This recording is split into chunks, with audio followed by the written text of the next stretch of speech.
आज पवित्र सावित्री अमावास्या एही व्रत को सधवा महिला माने अति निष्ठार सह पालन करुवा बेले कटक सहरर मालगोदाम अंचल थिबा किन्नर माने मध्य एकत्रित होई सावित्री व्रत पालन करुवा देखिबाकु मिलिछि।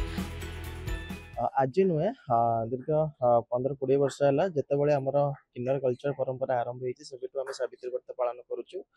केवल ये नारी कथा उठेनी जितेबाला किन्नर समाज कथा उठे से किन्नर माने भी गुरुचेलार जो परंपरा रही गुरुचेला जो शिष्यर परंपरा रही जोटा कि महाभारत रही आसी भागवत लेखा अच्छी। तो आज आम समलेई माँ मंदिर को आसीचु एकत्रित प्राय 40-50 किन्नर आसीचु।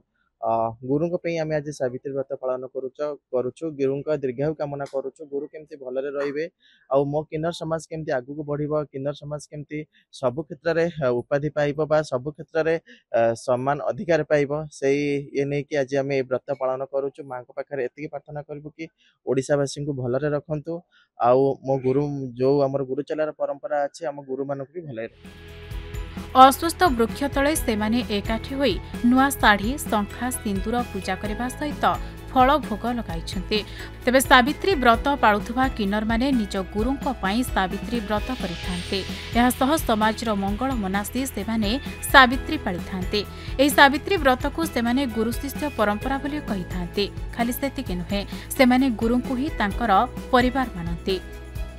नमस्कार मो माँ मंगला किन्नर संघर मनोलेश किन्नर कहूँ प्रत्येक वर्ष जमी सावित्री पूजा है आम बहुत आनंद उत्साह सहित सावित्री व्रत को आम अपेक्षा करें दिन बहुत धूमधाम पालन करूँ आमर गुरुंर परमाई को दीर्घायु करंतु भगवान आउ गुरु चेलार संपर्क जो भाई आम किन्नर समाज थाए आम से सावित्री व्रत बहुत धूमधाम पालन करूँ गुरु मान उत्साह उपास रखू आ चेला राति समस्त मंगल हो विश्ववासी मंगल हो कटक किन्नर समाज समस्त भी मंगल हो।